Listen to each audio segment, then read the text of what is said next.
Hello, hello, hello, hello, hello. I sat down with every intention to do a bunch of painting, and I just realized I have like 2 paintbrushes that aren't dirty. It's good to see you, my friends. Today is my birthday. You better wish me a happy birthday. So, this has taken a strong turn, I would say. I'm still not 100% sure how I feel about it. I'm just really feeling my way through this piece right now. But I'm learning a lot. I'm trying stuff with the background that I haven't tried before, and I think it's coming together pretty nicely, although it has a long way to go. You've probably seen throughout the recent videos that I am slowly building up this background. I've taken several strong right turns, you know, completely resetting it and everything like that. But what I'm doing is leading with like stronger colors than I usually would for a background and stronger gestures, and then washing it out with various color washes, and then building up those washes like over a long series of days and weeks, and like trying to build something that I don't know how to describe it, but I hope you see where I'm coming from on this. I'm putting a lot more effort into my pieces lately, I think. My individual ones, not that I wasn't trying before, but like I've been really obsessed with trying to pursue each piece as far as they possibly will go. I have ideas for an ear and some other things, but you can't rush the process. You have to just sort of feel your way through it. I think right now, so I got a little bit drunk on my birthday, and I went through when I painted this, and this sectioning up thing is something that I've been wanting to do for a long time, but it makes me nervous, so I didn't do it. And it's definitely a bold move. I don't know yet if I like it, if I don't like it, where I'm gonna go from here. I think the lines I might hit with some black gesso, kind of create a little bit of a difference in texture there. And then maybe some white, maybe break up the outline a little bit, apply another wash. Lots more washes. We're not nearly done with that yet. Maybe do line work on the section of the background yet. I don't know. My intention with the direction I'm taking this right now is I want it to feel like the figure exists in a space. Like you're looking into a portal where like a thing exists, rather than like I think like a lot of my old work, like here. The perfect example. You can see like the background and the foreground really aren't that distinguished, and I do like the abstract nature of that, but at the same time, I know I can push it into much more visually interesting territory. And so I'm trying to figure out a way to fuse something that feels like a real space and something that performs like a emotional object. I don't know, man. These things don't really have words yet. I don't know what I feel like I'm on the track of pursuing something, but I don't quite know how to articulate it yet. And yeah, that's just where I'm at right now. Anyways, let's get into painting. I've been listening to this new Freddie Gibbs Alfredo 2 album, and I would highly recommend it if you like hip hop. Yeah, Timelapse. Okay, so let me talk through like what I'm looking at, right? What I'm thinking about right now. So anything that I do, it has to sit behind the character in a flat space. Some of like Picasso's paintings in the 30s are good examples of this, if you want to see what I'm talking about. Better examples than what you're seeing here. But my goal is to make the background feel like it's sitting behind the character in a flat space, but to break up that feeling of a space with obvious brushstrokes, to sort of bring you out of it for a moment, to like kind of break your perspective a little bit. And so with that in mind, everything that I have to do in the background has to sort of fade into the background, right? Like it can't be like super sticking out, but in certain spots we do want it to stick out.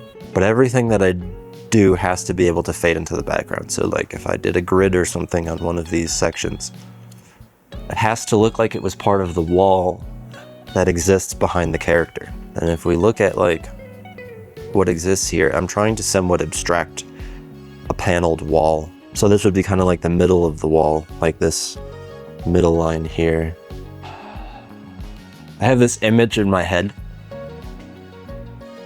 of what it should look like, but the vision in my head is more advanced than the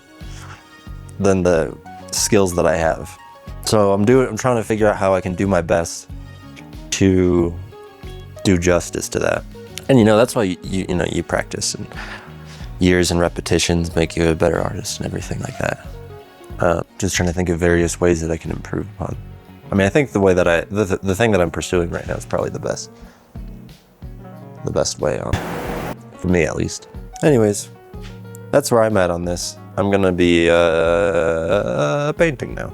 My son just, he danced for the very first time yesterday, and the song he danced to was Lemon Pepper Steppers by Freddie Gibbs. I'll have like, because I do like to drink sometimes, I'll occasionally have a night where like I get kind of drunk and then I paint. And then I'll have like a genuine breakthrough on a piece, and it will help open up a direction that I hadn't seen before. And so because of that, I find that sometimes I have this like false narrative in my head that drinking is somehow going to help me finish a piece. And if you ask my wife, she will definitely confirm that. But I'm kind of starting to realize like I'm just a lot better when I'm more clear-headed, so like I've recently switched my sleeping schedule up again. I do that a lot. Now I'm waking up at 6 in the morning, and man, I feel so much better like in the mornings, and I feel like I have much more ability to kind of push through long painting sessions. Whereas before, like you wake up, you're like, the day's like, you know, it's like 10:30 or something like that, and you're like, my God. Man, it is totally possible that this piece is going to end up just trash, and we'll just paint over it and do it again.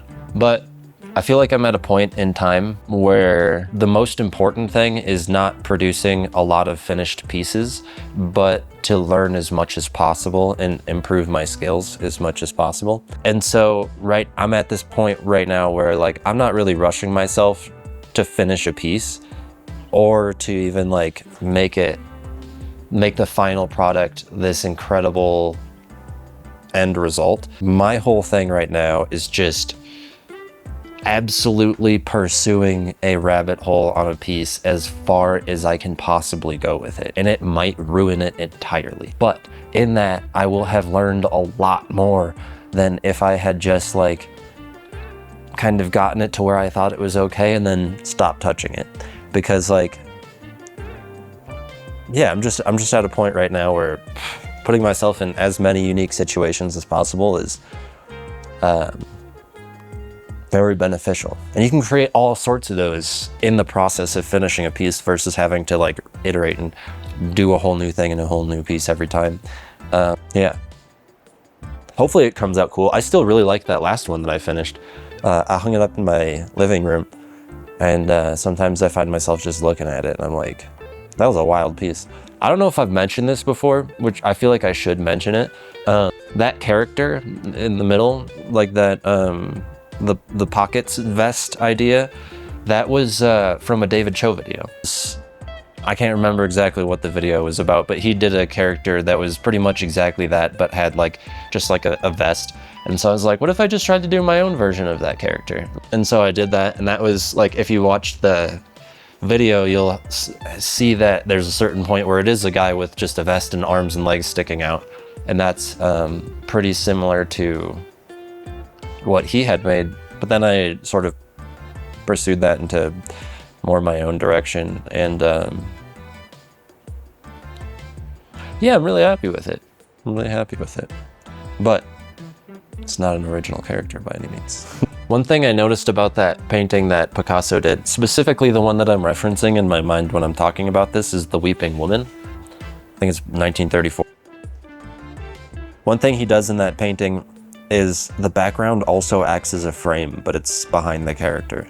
And he does a couple other really interesting things with like inversion of color schemes and things like that. And like I mentioned, like breaking up your perception with obvious brush strokes. And just the way that he manages color is very interesting as well. And the way that space is just like compressed, but still contains the information of the 3D space from whence it came. You know what I'm saying? I don't know. I've been spending a lot of time looking at Picasso paintings, trying to like reverse engineer what he did there. But like I've been talking to my wife about this, like 1930s Picasso, you're looking at a man who, because he started out as like a child prodigy, and then he had been painting for 30 or 40 years at that point. Like, very mature artist, incredible skills. So like, I have to be careful when I'm looking at this to not compare myself, but just to try to extract the lessons that I can. Yeah. But I still think it's very worth looking at artists that you admire and really studying their stuff and trying to like reverse engineer how they did certain things that you like. At least that's a large part of how I learn. Dude, there's these flies. Oh my gosh. Oh dude, check out these shorts. My wife got them for me. All right, now I'm gonna pull up a picture and see if I can glean any inspiration. Incredible. I'm looking at that piece, The Weeping Woman, again. It's stuff like this that that keeps me interested in painting, I think. And not saying that like I want to just figure out how to paint that painting, because I mean, I'm not gonna go as far as to say that I could create a one-to-one reproduction, but if I, you know, gridded things out and really tried hard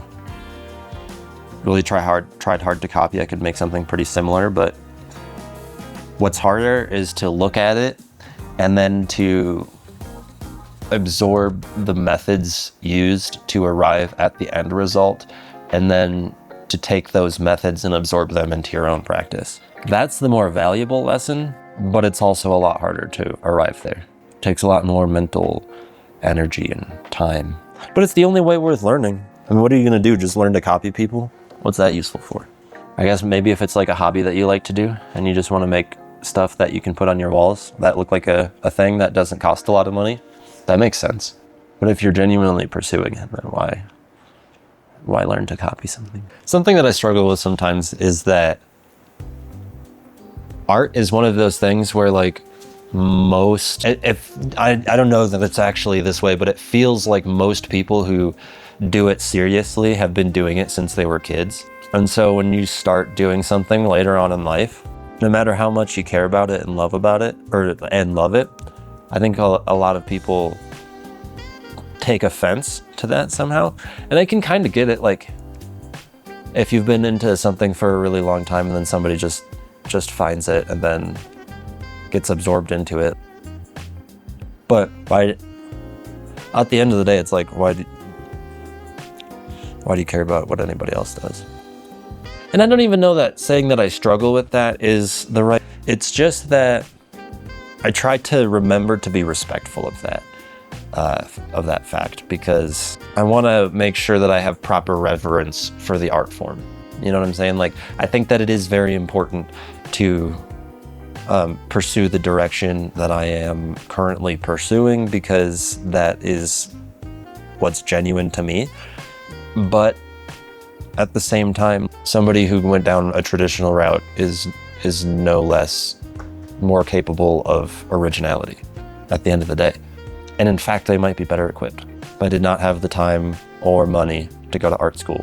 So here we are. I think that's pretty applicable to everything. Not to cling to one single thing as the truth with a capital T. That there's a lot of different perspectives on any given situation and that all of them are valid. And the difficulty is, as humans, we want to figure out a single actionable truth, because that's how you turn logic into action.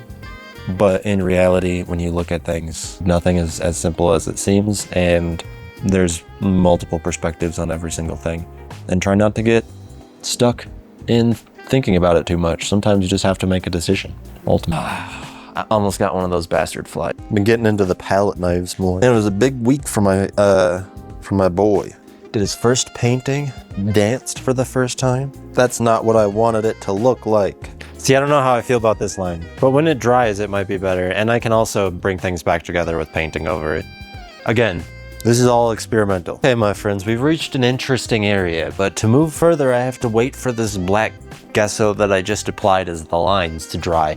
And I'm probably gonna need some time to process this and figure out where I wanna take it so I'm not, you know, just painting to paint. So, this is where we call it this week. I appreciate you coming and hanging out with me. I appreciate you watching this far. I hope to see you next week.